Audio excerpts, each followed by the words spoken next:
where I play, as long as I go number one in the draft.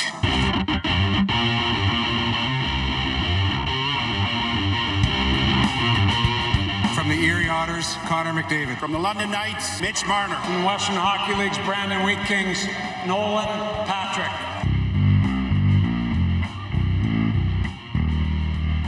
This is Tracking the Draft with Craig Button. He checks an enormous amount of boxes. Nobody in this draft did more with less. I absolutely love him. It's not his skills that anybody's concerned about. It's that playing attitude. And quite frankly, it's really poor. Speeding towards the future of the NHL. From the U.S. Development Program, Jacob Truba. From Färjestad of the Swedish Elite League, Jonas Brodin. From the Boston U Terriers, Brady Tkachuk. He could play in the NHL next year. He's one of those guys. Here's your host, Dean Millard.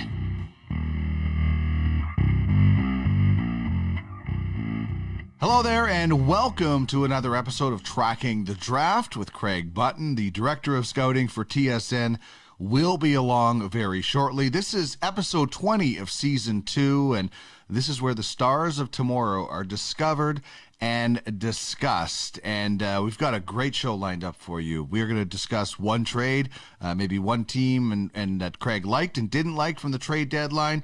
We're going to discuss the overall depth of the 2021 draft, not just the top 5, not just the top 2, not just the top 30, 1, 2, 64, whatever it might be.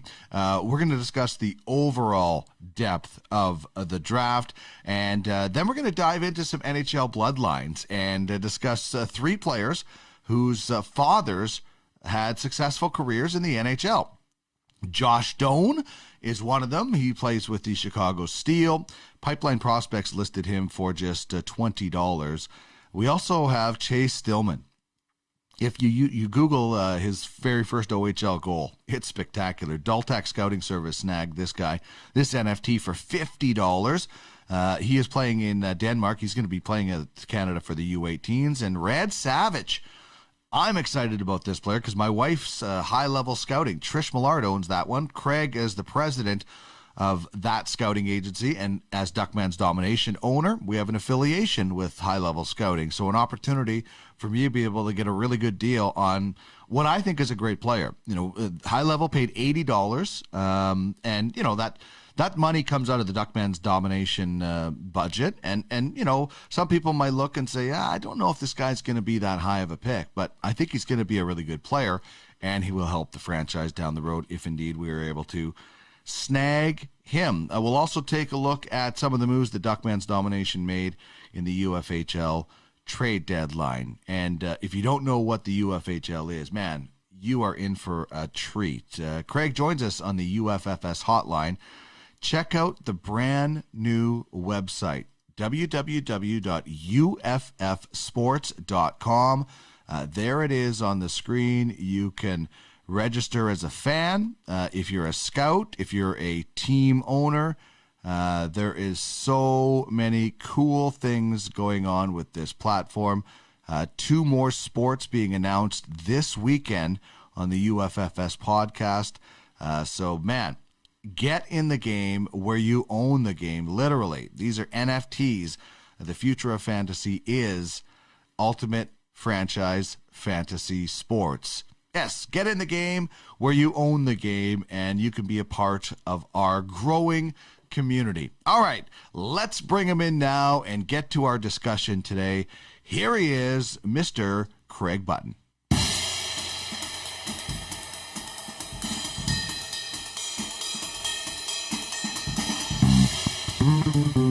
Here he is, the Director of Scouting for TSN, former GM of the Calgary Flames, and a Stanley Cup champion with the Dallas Stars.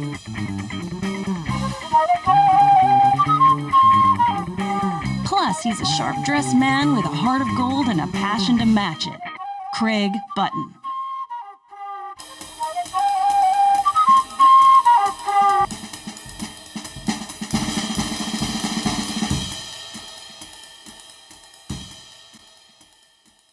Craig, I know you had a very busy week with the trade deadline, and I know you had the pickleball incident, so I just want to let you know I've got the Wheat King mask here, and I got the Grant Fuhrer mask here if you need to borrow them for your next match. But glad you made through everything okay. Well, I mean, it was the sunglasses that got me. I mean, and when face hits the hard court, face has no chance, and that's exactly what happened to me. The sunglasses got me, but you know what? All's well. Everything's good. It's a story. People keep saying to me, Dean, like, come on, what's the real story? I said, are you kidding me? Pickleball story. This is an unbelievable story. If I had to make up a story, I would make up a pickleball story. Like, that's it's right. Perfect, isn't it? Yeah. So, you know what? It's all good. I'll tell you what, just got to tell you this. The doctor who attended to me, she was fabulous. And, you know, like, I'm not big on, not big. I hate needles. I hate the whole thing. And so she had me relax, and then she kept, making little comments. But I got 3 stitches in my eyebrow. And so she had stitched up my cheek. And she said, she's getting ready to stitch up my eyebrow. She goes, I'm going to use a different color suture. And I'm laying there thinking, there's different color sutures? Like, I'm just thinking there's only black sutures, right? So I twirl this around in my head, and then I ask her, I go, why are you using different color sutures? And she goes, well, she says, if I put in black sutures, when they go to take out the sutures, they might mistake some of your eyebrows and start plucking those. And I don't know if you want to go through that pain. And I started to laugh, right? But there was a little further one she told me that I haven't told very many people, where she said, yeah, and she says, it's always important. Come in and be nice, be polite, be friendly, because if you're not, I might have put in black sutures and maybe let you take the chance that you get eyebrows waxed. Good advice. Always be nice with the person doing any kind of stitching around you, right? Oh yeah, for sure. Hey, just be nice all the time. There is no cost to being nice. All right, let's just quickly look at the trade deadline. Give me one trade you really liked and one trade you were not so fond of. Yeah, I mean, like, when I look at the what the Tampa Bay Lightning did, and trying to repeat as Stanley Cup champions is hard. Trying to be a Stanley Cup champion is extremely difficult. And, when I look at their team, and, they have the best goalie in the league, they have the best defenseman in the league, and they add David Savard. And to me, Julian Brisebois finding ways to give his team every opportunity to be the best they can be, and in this case, repeat as Stanley Cup champions. I love that move. Everybody else kind of sets the height of the bar. For me, the Tampa Bay Lightning. And the Tampa Bay Lightning kept raising that bar. It's like an Olympic high jump event. So, okay, yeah, you want to keep raising it? We can jump over it. I love the addition of Savard. They have Chernik, they have Hedman, they have McDonough, they have Sergachev. I mean, Cal Foote has played really well. Jan Ruda was there last year. I think it's a group of defensemen that is really, really solid. And keep in mind, they're getting Kucherov back. Mm-hmm. And they also are going to have a healthy Steven Stamkos. So I think the move they made to get David Savard and knowing what they have in Kucherov and knowing that they have a healthy Steven Stamkos, I just love what they did. I think everybody's chasing them, and doesn't mean they can't catch them or beat them, but I think they've really done a solid job. I really, and it's coming in as a real close second is Steve Yzerman. Acquiring Jakub Vrana and a first and second round draft pick for Anthony Mantha. And Anthony Mantha is a good player. And I understand what the Washington Capitals were trying to do. They were trying to change their team and, the look of their team. Anthony's a really good goal scorer, and I like Anthony. People go, you don't like Anthony? No, I like Anthony. That's a steep price to pay, to exchange a player and draft picks for a player that I think that gives you a different look, yes, but is very similar in terms of productivity, and maybe not as good in terms of his productivity. Not far off, but that's a steep price to pay. And I look at what the Islanders did. I look at what the Bruins did. I see where the Penguins are at, and I don't think that it's a move that, while it changes their look a little bit, I don't see a move that really, it's a move that really takes them to another level. All right, moving on to the 2021 draft now, and we've chatted a little bit about the top pick, the one pick, and the two guys that you had in contention for that. What about the overall look at the 2021 draft? What do you think this draft is as far as depth? And would you call it a deep draft, or would you call it not a very good draft overall? Well, you've heard me say this, and I'm never going to stop saying it because it's a deep belief. It's a truism. This draft's going to have lots of good players come out of it. Will it be in the top 5? Maybe not. I mean, Nikolai Ehlers was the 9th pick. Nikolai Ehlers is a top player. Kyle Connor was the 17th pick. Or the 18th pick. I mean, like Thomas Chabot. These are all really good players. We measure drafts on what's the top end look like? And Dean, there is no phrase I've heard more, this draft doesn't look too deep, than that one.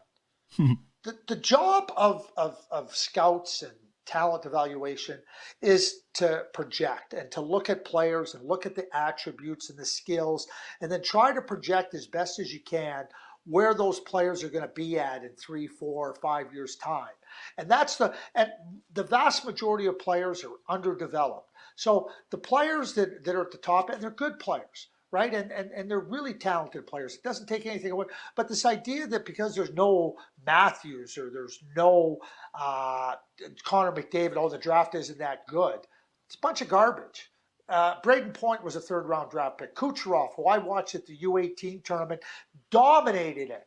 He was a dominant player. There was no, and people say, well, because of his passport. Well, good. The one thing I'm always going to be confident of saying is that the stupidity that goes into evaluation and scouting, wow, he wasn't that big.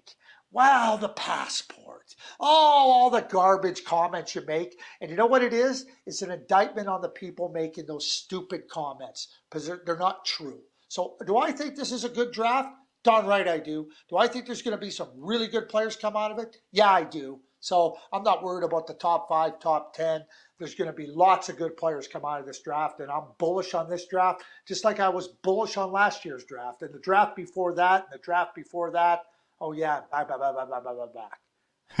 You know what I think, what I would think of, and what I am thinking of as being an affiliate with High Level Scouting and yourself and Trish is, I want to hear other scouts to say, I don't think this is a very deep draft. Okay, good, because that means you don't know about the amount of players that we know about. Because if you think it's not deep or if it's not maybe high end, that's okay. That leaves a lot of players for us to pick through on the open market in the UFHL. So that's what, when I hear people say that, my kind of eyes light up and think, oh, this is good. This is good news to know, because I know there are good players in the draft, even beyond the top 5, top 10, top 32, top 64, whatever it might be.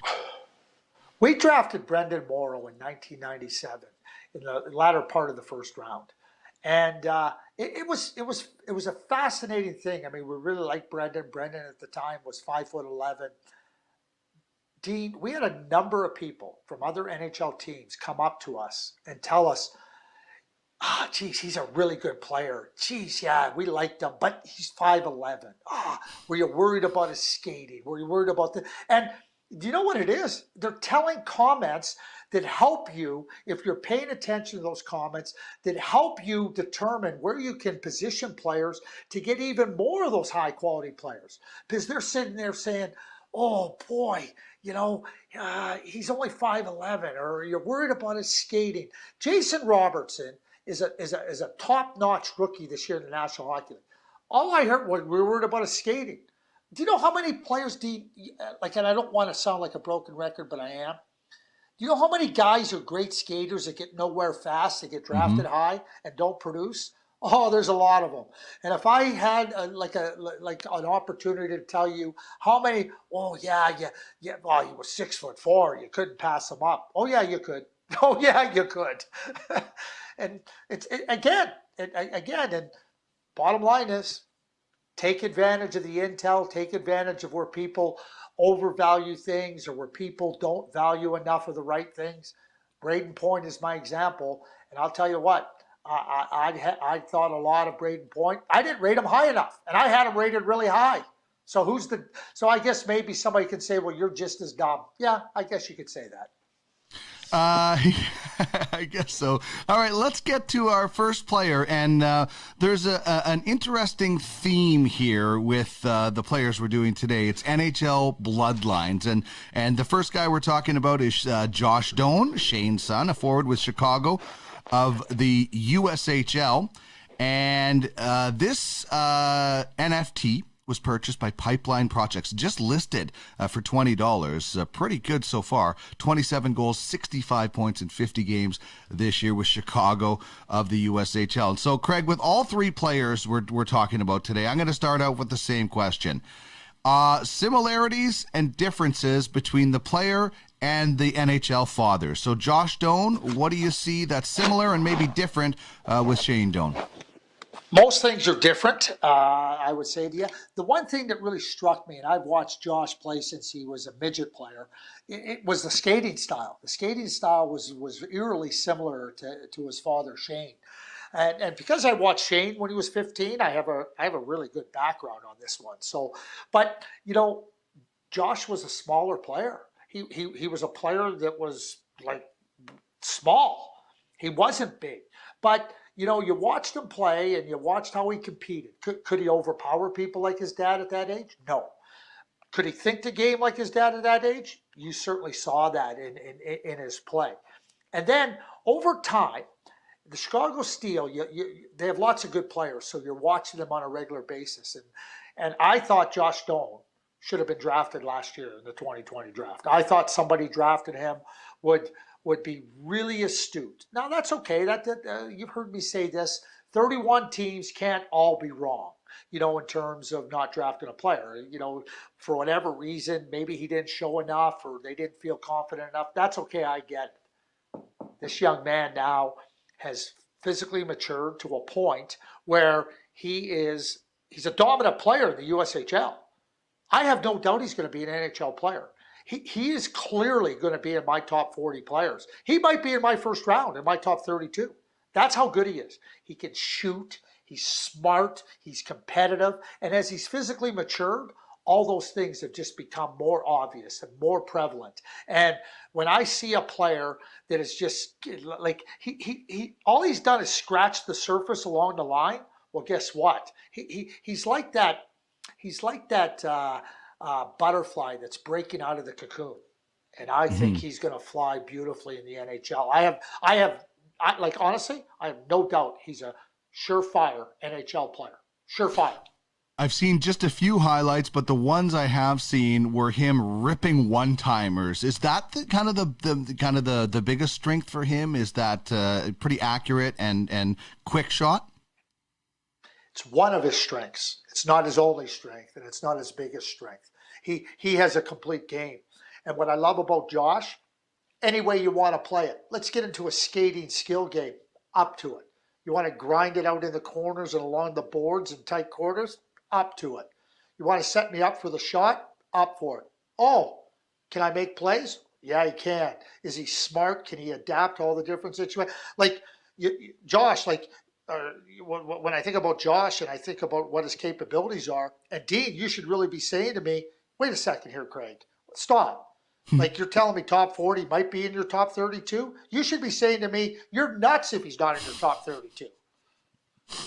All right, you're nuts if he's not in your top 32. And we've talked about the Chicago Steel and the development that they have, the players that they have.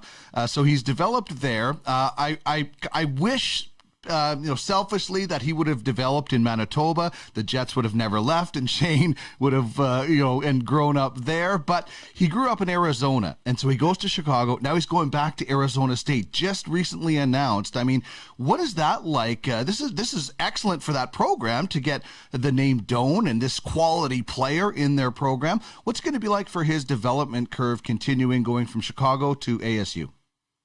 I would say ideal, because it's not like for Josh to go along the path that he's on, it's the right one. It's the one that he's confident in. And so, when a player goes and chooses a college, and I've always told players, when you go and you're visiting a college and you look at a number of the ones, you're going to know when the fit is right for you. Like, if you're like, players that go and look and they say, well, which one would you pick? I said, all I know is the ones you're going to visit, you can't go wrong. So when you feel that comfort level, away you go. I can add in you get to go to practice in shorts, it's near home and all those things. Well, those are beneficial too in their own regard, if that's what you value. But for me, Josh going to a program that has all the facilities and all the attributes of development, and you got to keep in mind, Josh is a player that's not in a race to get ahead. He's not trying to race to get somewhere yesterday. He knows there's steps to be taken here, and I think he's on a path that's very, very solid for Josh. Indeed. All right, let's get to our next player, Chase Stillman, the son of Corey.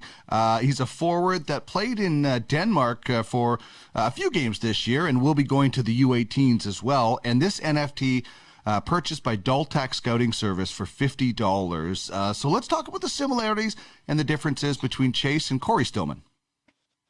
Well, I mean, Chase is a very smart player, and Corey, had exceptional hockey sense. I mean, he could slow the game down. He was a good playmaker. He was good without the puck, and so certainly Chase has those qualities that his father displayed in a very successful NHL career. Chase,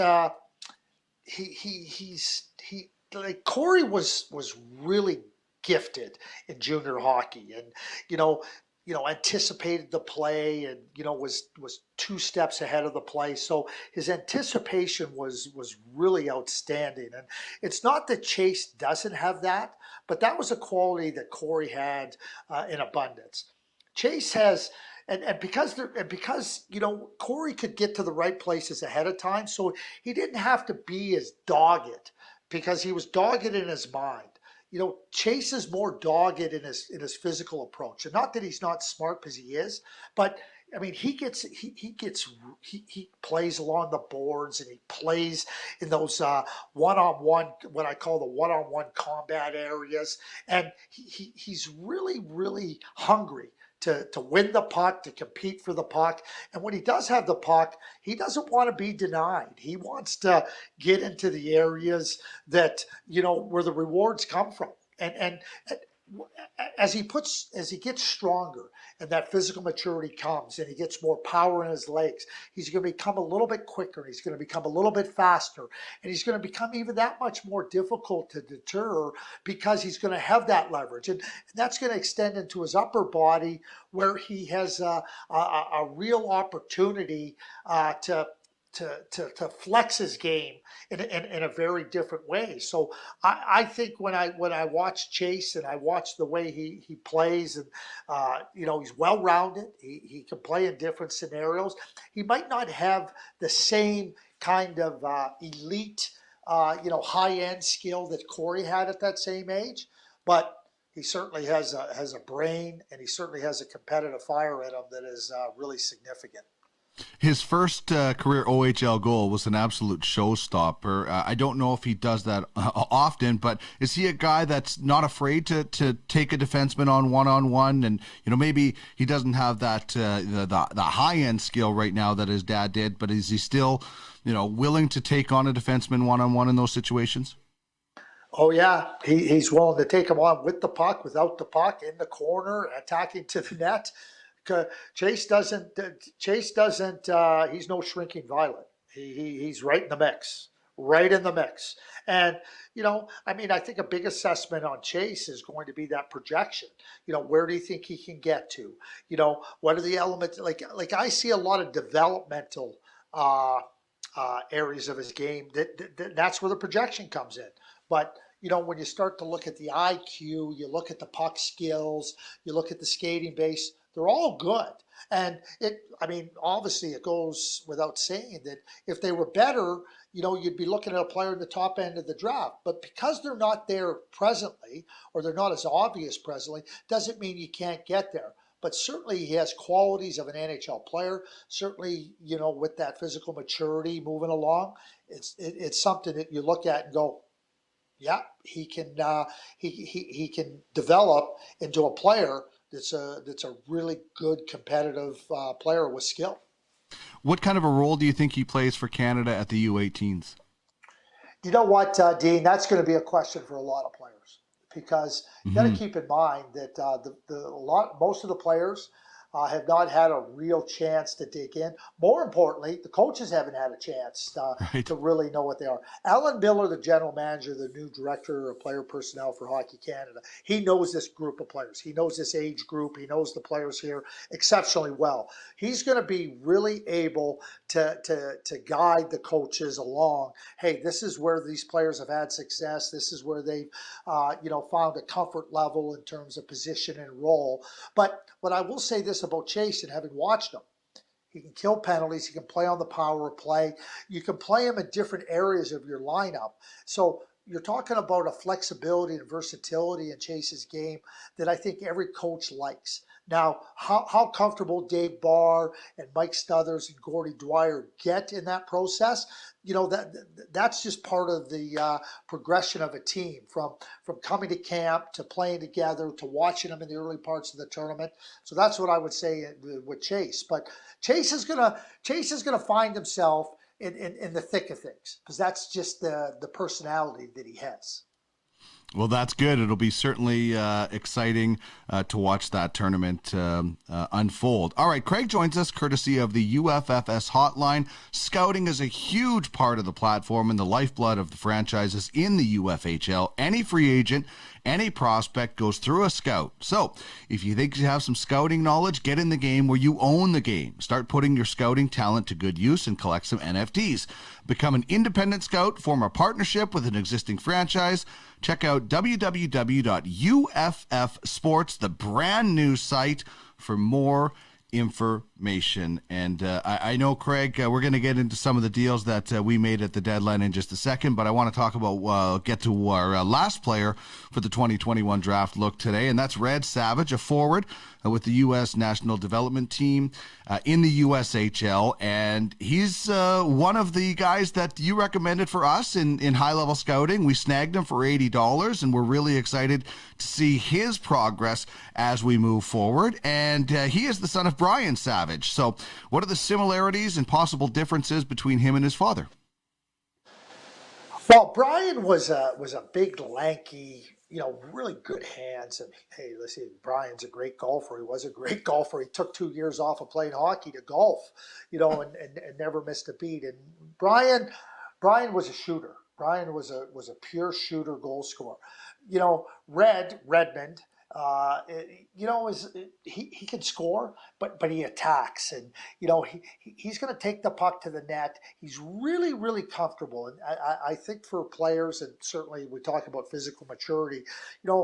I don't worry about players, I don't have concerns about players when I watch them and I see maybe they don't quite have the strength right now to be able to take full advantage of their initiative and their talents, but you see a willingness. And then you look at it and go, well, once he gets stronger, he's going to be able to take greater advantage of that initiative and that willingness. And I think when I watch Red Savage play, that's exactly what I see him. I see him as in 3 years' time, where's he going to be? He's going to be more powerful. But he skates well. He gets the puck on the move. He can pick up speed. And he's not interested in playing where it doesn't matter. He wants to play in the proverbial guts of the action, and he's going to take on opponents. And like I've already heard it about him. Well, are you worried about his strength? Well, I'm not asking him to go and play against Victor Hedman tomorrow night. I'm evaluating where he's at right now and saying that, like, the qualities that he has, the initiative, the determination, and the willingness to get and to be around the net and to go one-on-one, what I call body-on-body contact and body-on-body battles. Yeah, as he gets stronger, he's going to be able to be better in that. But that's true of most players. And I see a lot of players that might be stronger at this age that don't have the willingness or the initiative of a Redmond Savage. And so when you start to project out and you start to look at a player that can demonstrates those qualities, and you think in your mind that they're only going to get better, that's Redmond Savage. And he can score, he can skate, he can kill penalties, he can be a catalyst, he can make plays. That's a really good player. Yeah, no kidding. The highlight I saw of him was he carried the puck in, protected it along the boards against a bigger defenseman, then he spins away, takes it to the net, scores with a beauty toe drag backhand shelf. It was an incredible highlight. The finish was nice, but I really loved the first part of it where he was in control. He carried the puck over the line, and he did not let a defenseman who was bigger take him off the puck, and then he created a scoring chance. And I'm like, that's exciting stuff. Well, and not only is it exciting, Dean, but I think it also, what you just described, is a real part, a real strong part of Red's game. And I think that, again, when you have that initiative and you have that willingness, and you also have the skill to match, you have an opportunity to be a real good player as you move up the levels. And that's certainly how I feel about Red Savage. I'm looking forward to him developing in a couple of years. Do you see him at the next level as a center wing? Could he be like a shutdown sort of centerman, or what type of player do you see him as? Yeah, I see him as a real strong two-way player. I don't think he's going to be a prolific offensive player, but those types of players that can move around your lineup, that can provide a lot of flexibility for a coach. They're valuable. Mm-hmm. They're really, really important players for your team, because you're not kind of just locked in. This is the way you are, and if the situation is right and things are going well, it'll all turn out well for you. And when things aren't, you might be vulnerable. Red Savage and players like that give your team the opportunity to adjust to changing circumstances, to adjust to scenarios in the game where you look and go, hey, this is a player that we can get into this spot that can take advantage. And there's any number of players when you look around the league. Like, think about Yanni Gourde. Okay, so like when I look at Yanni Gourde, and Yanni Gourde was a free agent signing by the Tampa Bay Lightning. Barclay Goodrow, and I think Red's a little bit different than Barclay Goodrow, but Yanni Gourde, was a pretty good goal scorer. But you watch him now in the NHL, he can add points, he can kill penalties, he can match up against other teams' better players, and he's not going to take a back seat. That's the type of player that I see Red Savage as. Excellent. I am looking forward to that. And let's now recap a little bit of the work that we did on trade deadline day in the UFHL. With your help and the help of George Batchel, our assistant GM. But the last trade, I don't even know if I wasn't going to bother you on trade deadline day. But the Malcolm Subban trade kind of fell in my lap, and we traded away Antti Ranta, but we get Subban back in a deal that we can have a goalie that we need to expose in the expansion draft, and then we pick up a pick. The Justin Schultz one, obviously you were definitely involved in our, and I went back to our conversation about Ty Tullio from last season on this show, and I was really excited to pick up that sort of prospect. We also were able to pick up some cash that goes in the kitty for a little capital. And then this is the bigger one where, it started off as a 1-to-1 deal, Jordan Martinook for somebody. I tried to expand it. I asked for Alexander Holtz. That wasn't happening, but I do think that we were able to pick up some good prospects in Foodie and Ylonen. And then, we get Phil Kessel back, which helps in the cap department as well. But, all in all, what did you think of, the progress we were able to make? Well, The word I'm going to pick up on here is progress. You know what? You want to look at your team as it is right now, but there's a lot of scenarios you have to look in and around your present team. You talked about expansion, so you got to be thinking about expansion. You talk about salary cap, you got to be thinking about salary cap. You got to be thinking about the future, so you're looking at the draft picks. Then you're trying to look at prospects. Okay, we know who Phil Kessel is, we know who Justin Schultz is, but who is Ty Tullio? And you start to look at players such as that and what their potential is. Yes, Ylonen, Jean-Luc Foudy. Who are they and what is their potential? So all those things have to go together to fit into what you're trying to do. And it's not just, it would be nice if you just said, okay, we can just focus our sight. Okay, what right winger do we need right now that can score 20 goals? It's much more than that. And I think that, Dean, you and me have talked about this for a lot of years. You've been around it. You're very knowledgeable on it and very astute. And you, along with Trish now, are applying all the experience you've gained and just gaining more experience and trying to manage this whole operation. It's an entire operation, and that's the beautiful thing about the UFHL. It gives you the opportunity to manage the entire operation, and by managing the entire operation, you have to understand the different elements of the operation.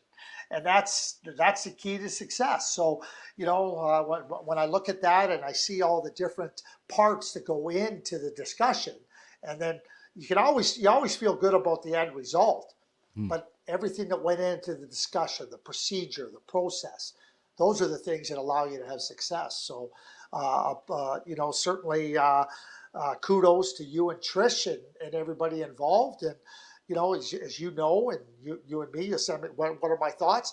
I do the same thing that I would do if I'm reporting to a general manager. Hey, Craig, what are your thoughts? This is your area. You know the players. I give you my thoughts, and then you got to go and make those decisions. And so it's part of being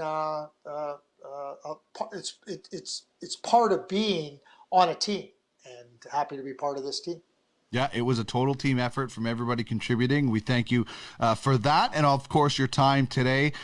Enjoy the stretch drive here and getting ready for the draft. There's so much stuff that is going to be happening in the next little while.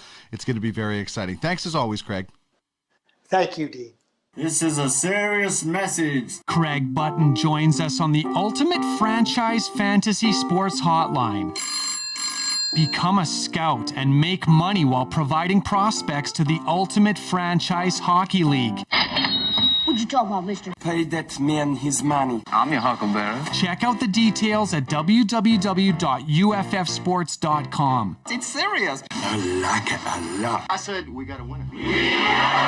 UFFS. You own the game.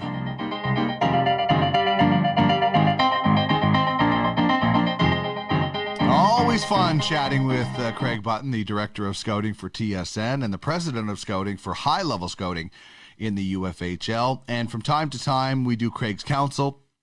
We did one just recently, but it's a chance for you to ask questions, whether it's about scouting, if you want some scouting advice, if you want a tip on a certain thing, or if you just want to hear some great stories. So you talked about Brendan Morrow a little bit going back there. Last week, it was a Gary Roberts story. So a guy with so many stories and so much knowledge is here to help you or entertain you. So email us, trackingthedraft@gmail.com, and we will add it to the pile that we have that we couldn't get to the last time and that we get from time to time coming in as well. All right, I told you earlier, the brand new website is available.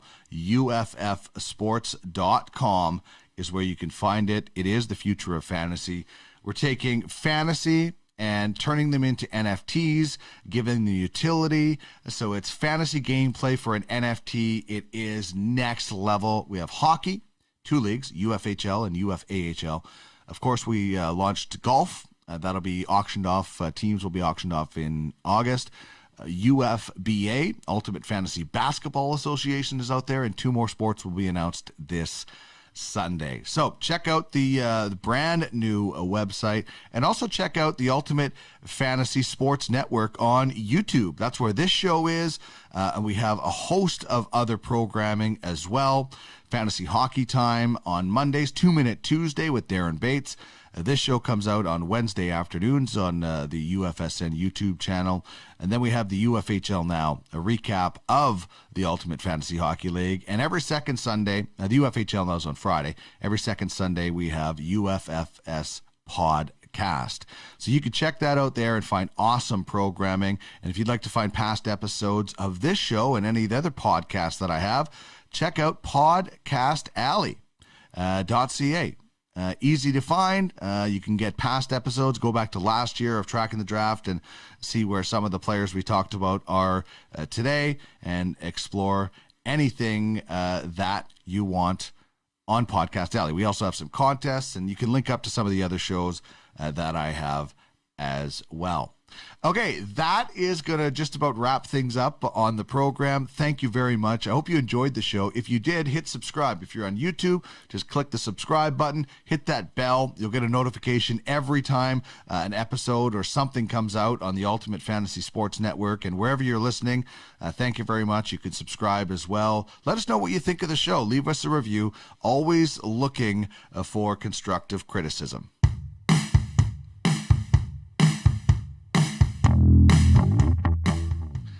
And if you'd like to join the show as a partner or an advertiser, please hit me up through email, trackingthedraft@gmail.com.